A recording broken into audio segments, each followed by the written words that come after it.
La antigua Grecia fue una de las culturas más influyentes para la conformación del mundo moderno. Desde su atrayente y candente mitología, pasando por los Juegos Olímpicos y teatro, hasta los más famosos y desmadrados filósofos que allí surgieron. Lo que somos hoy en día tiene raíces en esta cultura. ¿Te interesa saber un poco más de la Grecia antigua? No te pierdas estas 10 cosas que debes saber del pueblo griego y quédate hasta el final del video. Esto es Cesaris a Sapientia.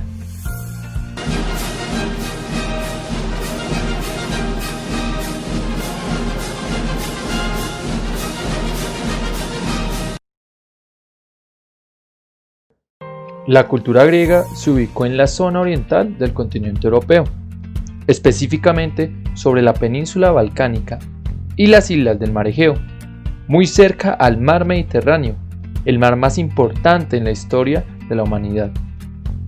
Esta zona antiguamente resulta más extensa que el actual país de Grecia, pues comprende algunos territorios de Albania, Bulgaria, Croacia o Turquía. El origen de esta gente va del año 3000 a.C., cuando comenzaron a desarrollarse y organizarse las primeras comunidades, en donde con el tiempo se destacaron las culturas cretense y micénica, que de una fusión de estas surgirá todo lo que representará a la cultura griega.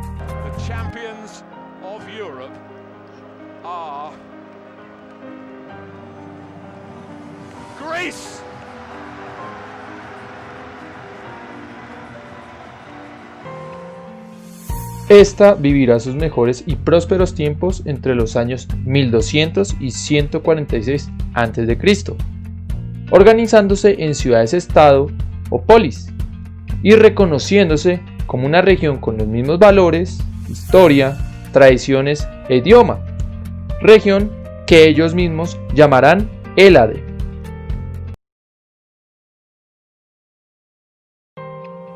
En la antigua Grecia no existía la idea de una capital o un centro administrativo. El territorio lo ocupaban distintas ciudades llamadas polis. De las más famosas podemos destacar a la aguerrida Esparta, la avanzada y culta Atenas o la inestable y desmadrada Creta. ¡Esto es Esparta! Estas polis o ciudades-estado eran independientes y cada una tenía su propio ejército y forma de gobierno. Para los griegos, el hombre y todo lo que representa o surge de él es sinónimo de belleza y virtud. Esto lo explican porque el mismo hombre es capaz de expresar de distintas formas la belleza de la naturaleza a la que él mismo pertenece. Gracias a esto, los griegos cultivaron y perfeccionaron distintos aspectos de la vida. Concentraron su esfuerzo en el deporte, las artes, el teatro o las letras, dejando un legado importante para el mundo actual al tener esto como prioridad. ¡Esto es arte! ¡Aprécienlo! Para la historia, esta gente es una de las cunas del mundo occidental, porque gracias a su inquietante deseo y admiración por el universo y el ser transformador que lo habita, nosotros, el ser humano, se establecieron las bases de múltiples ciencias o disciplinas, como la filosofía, literatura, astronomía, entre otras. ¡Ay, hermoso! ¡Sublime! El adúltero Zeus, que le encantaba practicar el delicioso con cualquier ser que medio le gustara o se le atravesara, o la celosa Hera, que perseguía constantemente a su esposo y castigaba a sus amantes, o el iracundo Ares, dios de la guerra, que personificaba la violencia y la brutalidad característica del ser humano. ¡Que se armen los pinches chingadazos! La mitología no contaba solo con dioses, sino con monstruos y criaturas famosas que alimentan toda la literatura, el arte y el cine. Todavía lo hacen. El Minotauro, las sirenas, que hay que decirlo, no son como las de Disney, la Hidra de Lerna o Medusa.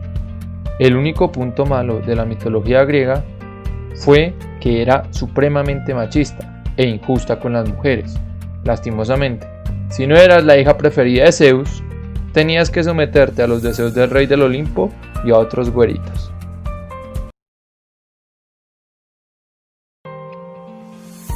¿Cómo entender el mundo? ¿Por qué o para qué existimos? ¿Cuál es el papel del hombre en el universo? Estas y más preguntas hicieron los filósofos griegos, que, alejándose de explicaciones mitológicas, buscaron alternativas mucho más terrenales, racionales y universales. En la ciudad de Atenas, el centro de la cultura alrededor del siglo V a.C., ellos fueron los primeros que sentaron las bases para una sociedad de conocimiento, los que marcaron los primeros pasos para establecernos como seres de razón. Vaya, eso explica muchas cosas. Filósofos como Sócrates, Platón o Aristóteles, por no mencionar más, se preguntaron sobre el origen del universo, el elemento primordial de la vida, aquello que está bien o mal, la esencia de la realidad o la razón del hombre para existir. Y es que para ellos esa era su razón de vivir, el preguntarse cosas, el cuestionar la sociedad en la que se encontraban y sobre todo ser conscientes de su constante ignorancia. Esto fue lo que los llevó a postular ideas y métodos para llegar al conocimiento que perduran y se practican hasta esta época.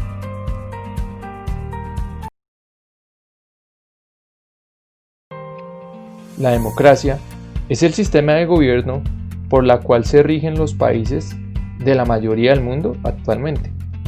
Eso sin duda se lo debemos a los griegos, pues ellos fueron quienes idearon este sistema, con todo lo que implica la composición de asambleas, la representación del pueblo en quienes hacen parte de estas y el asuntico de los votos.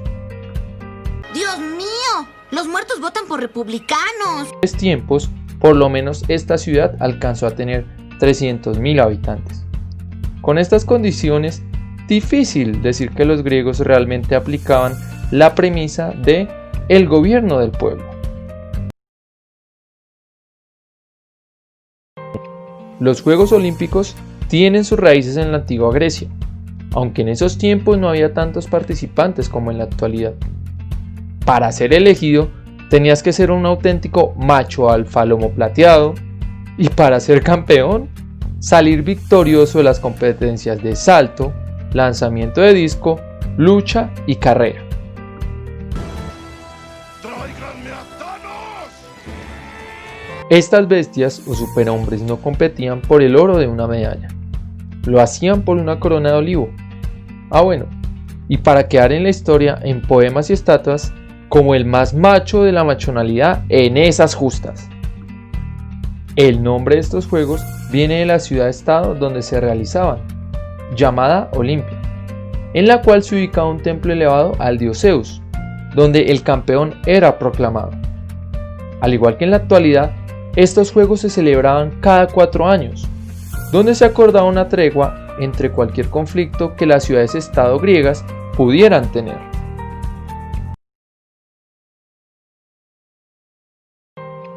Los griegos no vivieron de admirar la belleza humana, y mucho menos de armarle rollos o novelas a sus dioses, en especial a Zeus.